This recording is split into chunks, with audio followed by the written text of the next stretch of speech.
E aí, meus queridos, tudo bem com vocês? Eu espero que sim, eu sou o Wagner, você tá no canal Tragicômico, deixa aquele like pra fortalecer, mesmo sabendo que hoje eu venho aqui pra te decepcionar. Quer dizer, não que eu vá te decepcionar, mas a notícia infelizmente é uma decepção. Porém, você já viu o título, então eu acho que você já tem uma boa ideia disso. Muitos nerdolas ficaram empolgados com a aquisição da Warner por parte do grupo Discovery. Algumas movimentações do Davi Zaslav estavam empolgando. Parecia que finalmente a Warner ia arrumar a casa e se preocupar primeiro em entregar boas adaptações dos seus personagens mais clássicos, ao invés de simplesmente sinalizar para aquela fatia de mercado que não tá nem aí pro seu conteúdo. Porque sabe como é, para aquela galera tudo que importa é a militância. Eles não são o público-alvo, eles não são os principais consumidores, mas eles são os frescurentos, chatos e barulhentos do Twitter que se mobilizam para cancelar qualquer obra que não tenha um protagonista étnico minoritário contra um vilão branco, hétero e religioso. Pois bem, ainda que a gente saiba que é difícil confiar em qualquer grupo, em qualquer CEO de Hollywood hoje em dia, o reboot do universo DC nos cinemas, a princípio, apresentava mais acertos do que erros. A escolha de James Gunn para tocar o projeto parecia positiva. Eu sei, muita gente vai falar,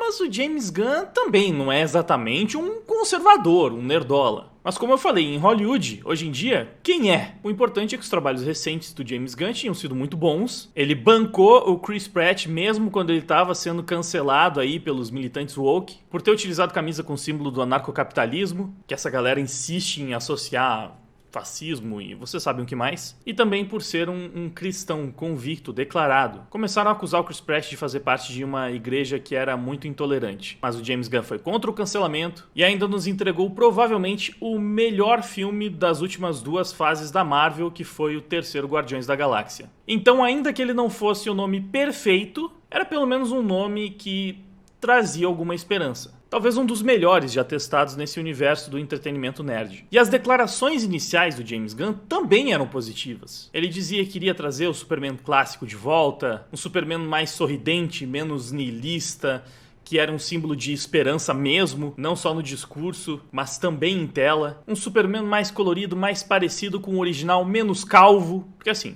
por mais que o Henry Cavill seja mesmo um cara muito bonitão, não dá pra negar que faltou pra ele uns produtos da Manual. Enfim, agora voltando a falar sobre o Superman do James Gunn, como eu disse, ele buscava aproximar mais o personagem da sua contraparte original dos quadrinhos. E inclusive a escalação de atores foi bastante elogiada, porque de fato, Lois e Clark vão ser interpretados por atores que se parecem bastante com os personagens mesmo. O que deveria ser o básico, mas em tempos onde o mais comum seria esperar um Clark Kent mulher negra trans, receber um cara que se parece com o personagem dos quadrinhos é uma grande coisa. Porém, recentemente saiu uma notícia que pode começar a deixar os fãs com uma pulga atrás da orelha. Diretamente do site Se Liga Nerd, da Liga Nerdola, nós temos a seguinte informação. A atriz de Superman Legacy indica reviravolta com Lois Lane salvando o herói. Durante entrevista a Variety, a atriz Phoebe Dynevor indicou que o novo filme da DC, Superman Legacy, trará uma reviravolta inesperada. Lois Lane salvará o herói titular da trama, o Superman, ao invés do contrário. Questionada sobre ter perdido o papel de intérprete da icônica jornalista para Rachel Brosnahan, Dynevor afirmou ter apreciado a experiência das audições e deixou escapar reveladores detalhes do roteiro escrito pelo consagrado diretor James Gunn. Então, para quem estava se perguntando, mas essa não é a atriz que vai fazer a Lois. Não, ela era uma das cotadas e, pelo jeito, teve contato aí com o roteiro, inclusive sabendo de alguns detalhes bem importantes. E segundo essa atriz, então, a Lois salva o Superman. Ela é o cérebro, na verdade, é a destemida, disse a atriz sobre a peculiar retratação de Lois Lane no aguardado longa-metragem do herói mais famoso da DC Comics. Será que Superman ainda é mais famoso que o Batman? Tenho minhas dúvidas. As intrigantes declarações podem indicar uma radical guinada no enredo para empoderar excessivamente a personagem feminina, colocando-a inesperadamente como a protagonista ao salvar o todo-poderoso herói kryptoniano. Uma abordagem típica dos roteiristas politicamente corretos de Hollywood nos dias de hoje. E esse é o primeiro ponto que eu gostaria de comentar. Essa reviravolta só é inesperada porque a gente estava contando com uma Warner um pouco menos lacradora. Porque, na verdade, a mulher salvando o homem, mesmo num filme onde o homem é o protagonista, não é inesperado hoje em dia. Não é nenhuma reviravolta. É um clichê. Eu vi algumas pessoas falando, mas a Lois já fez isso nos quadrinhos. Se for bem escrito, se o filme for bom, isso ainda pode ser legal. Assim, é claro que isso já aconteceu. Isso pode acontecer em alguns momentos. A questão aqui e o motivo pelo qual isso sim coloca uma pulga atrás da orelha é justamente porque, como eu falei, isso aqui é simplesmente um dos maiores clichês woke dos últimos anos. Sim, é um clichê, é algo repetido, é uma fórmula pronta que está sendo colocada em todas as obras. É muito mais fácil você lembrar de um filme recente, onde a mulher salva o homem, do que o contrário, para falar aí de alguns dos últimos filmes lançados. Em Matrix 4 é a Trinity que salva o Neo. Em Peter Pan o protagonista é salvo pelo Wendy, pela Sininho, pela Tigrinha, não salva ninguém. Em A Pequena Sereia, enquanto no original era o príncipe que utilizava o navio para dar o golpe final na Úrsula e salvar a Ariel, na nova versão live action, é a Ariel que dá o golpe final e salva o príncipe. No jogo novo do Homem-Aranha da Sony, várias vezes a Mary Jane vai lá e salva o Peter. Até em momentos completamente sem sentido, ela se joga na frente de um golpe do Venom pra não deixar o Peter ser atingido. Em Besouro Azul, a mãe, a avó, a irmã e a namoradinha, todas elas salvam o protagonista. Eu poderia ficar horas citando exemplos recentes onde isso acontece. Essa é a nova regra nos blockbusters woke. O homem nunca salva a mulher. Ou a mulher se salva sozinha, ou melhor ainda, ela se salva e salva o homem. Então, sim, isso aqui é um claríssimo indicativo de que, infelizmente, o novo projeto da DC já vai começar lacrando. Já vamos ter Lois Lane super empoderada, salvando Clark Kent no seu filme de estreia. É claro que é tranquilo, em alguns momentos pontuais, para dar uma quebrada de ritmo e de clichê, a donzela indefesa conseguir quebrar a lógica e ajudar o herói a salvar o dia. A questão é justamente que, nas HQs, você tem incontáveis histórias, onde na maior parte delas é sim Clark Kent que salva a Lois Lane. Então, quando a Lois consegue ajudar o Clark, quando ela consegue salvar o Clark de uma situação catastrófica, isso quebra a lógica e pode ser interessante. Só que, como eu acabei de demonstrar, atualmente, em 2024, quebrar a lógica é fazer o homem salvar a mulher, quem diria? E existe um motivo óbvio pelo qual a lógica clássica sempre foi a do homem salvando a mulher. Porque, querendo ou não, são esses os papéis históricos na nossa sociedade. É normal e é até esperado no mundo real que o homem se sacrifique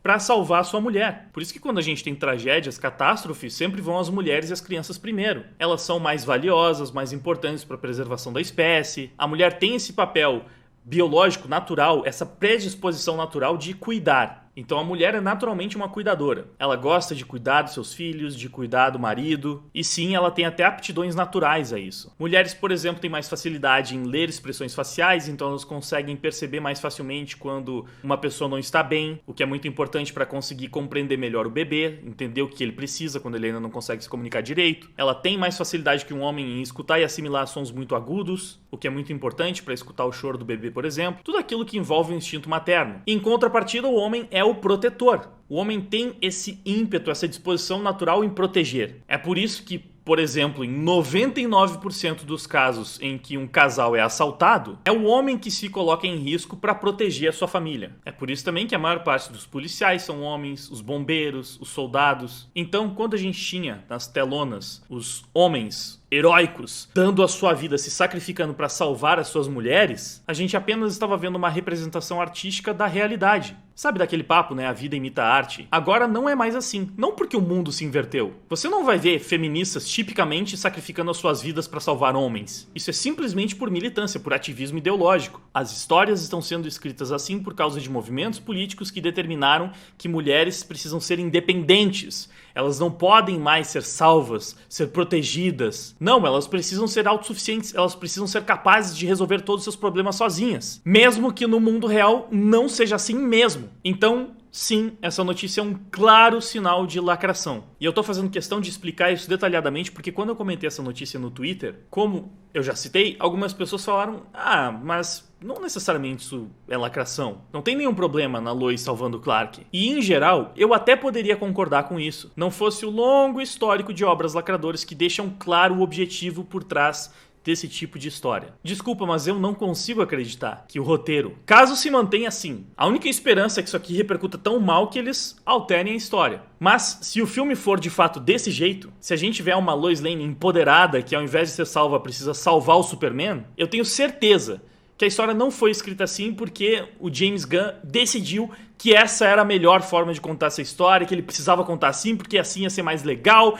porque ele queria surpreender o público. Não. Ele tá atendendo uma demanda ideológica. Isso aqui é puro suco de feminismo. Nós precisamos, sim, de heróis clássicos de volta. Nós precisamos de boas figuras masculinas. Nós precisamos de homens que possam ser protetores. Porque, caramba, é óbvio que isso é um bom valor. Só na cabeça atrofiada de um militante pra achar que um homem protegendo uma mulher é uma mensagem ruim de se passar pro público. E é engraçado porque quando esses mesmos militantes veem um caso absurdo onde uma mulher é vítima de alguma coisa e todas as pessoas ao redor apenas observam passivamente, eles são os primeiros a reclamar: ai, o que esses homens estão fazendo, bando de frouxos que não fazem nada pra ajudar aquela mulher. Ué, mas as mulheres não são todas empoderadas, independentes, que não precisam de ajuda de homem nenhum? Nos filmes vocês não querem que os homens ajudem, que os homens salvem mulheres nunca. Mas na vida real aí é outra história, né? E é claro, vida real, pessoas reais. Só que nessa mesma vida real, com pessoas reais, você não vai ver casos onde um homem é vítima de alguma coisa e todas as pessoas vão lá e comentam que esperavam que alguma mulher tivesse feito algo pra salvar aquele cara,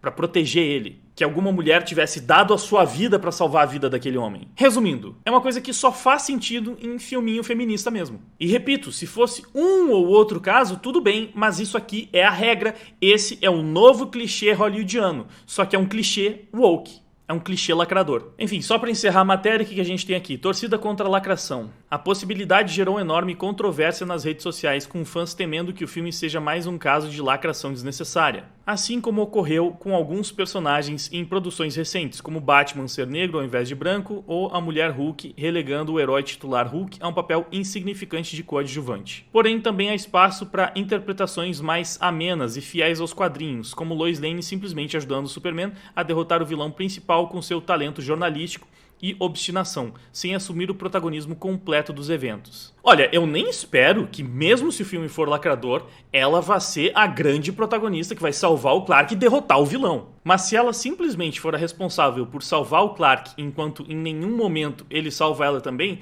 eu já vou achar que sim, isso tá seguindo o padrão de roteirinho lacrador dos últimos tempos. O filme pode ser ótimo apesar disso, mas ainda assim é lacração. E é preocupante que o novo universo da DC esteja sendo construído com base lacradora também. Resta aguardar se James Gunn cederá às crescentes pressões da cultura politicamente correta woke ou se preservará a essência do icônico casal Lois Lane e Superman que marcou gerações nos cinemas e nas páginas das revistas em quadrinhos. Enfim, a matéria é essa, acho que a gente já discutiu tudo que cabia, mas antes de encerrar eu queria mais uma vez reforçar a diferença do tratamento dado por uma obra de entretenimento por produtores e executivos ocidentais em comparação aos orientais. Eu mostrei há algum tempo declarações de um dos diretores do último jogo do Final Fantasy que enfureceram a galera da lacração porque eles simplesmente justificaram de maneira lógica o motivo de não ter tanta representatividade na sua mais recente história. E agora voltou a acontecer algo parecido com esse diretor do jogo Tekken, né, aquela franquia de luta, respondendo um militante histérico no Twitter. O militante disse isso aqui: a única razão pela qual Ed Gordo ainda não foi revelado é porque os criadores de Tekken são racistas e não se importam com personagens negros ou com pessoas de pele escura. Eu gosto muito do Ed, porque é um capoeirista, ele era o meu personagem favorito, mas chega a ser bizarro essa acusação de que os criadores do jogo são racistas, sendo que eles criaram o Ed. Enfim, ele ainda concluiu falando: vai demorar um pouco até que os verdadeiros lutadores apareçam no lugar desses brancos, latinos e asiáticos. Ou seja, pra esse cara, os verdadeiros lutadores são só os negros. Porque mesmo os latinos e os asiáticos não são minoria suficiente. Só os negros são verdadeiros lutadores. Olha o nível do lacrador. Tomou checada, né? Mostraram que em Tekken 8 já tem personagens que são negros. E aí o diretor de Tekken respondeu isso aqui: se você acha que pode simplesmente reivindicar qualquer coisa dessa forma e tudo passará, você está enganado. Leroy e Raven vão acabar com você. Eu acho que esses dois são personagens negros. Pensando bem, não há personagens japoneses nos dramas e filmes americanos que eu adoro, mas eu nunca me senti discriminado por causa disso.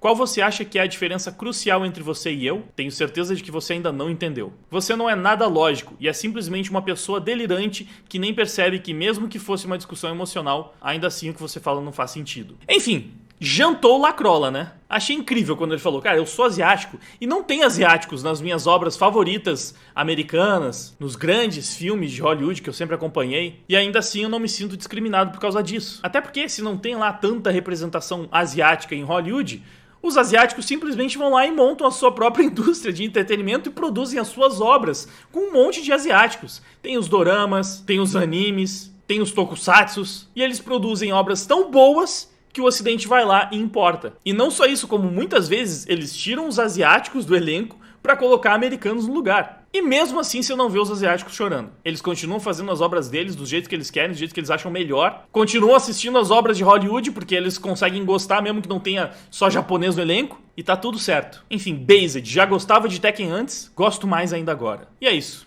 Esse foi o vídeo de hoje. Diz aí nos comentários o que você acha disso tudo. Tá cansado dessas obras ocidentais onde só mulher pode salvar o homem e nunca o contrário? Será que a gente só vai encontrar diretor Based se for no Oriente? Tomara que não, né? Espero que as críticas repercutam e façam James Gunn repensar a direção para qual ele quer levar Superman Legacy. Afinal, seria péssimo começar esse novo projeto da DC com um grande flop nas mãos. É isso, não esquece de dar uma olhada no link da manual ali na descrição. E muito obrigado pela sua audiência, até o próximo vídeo.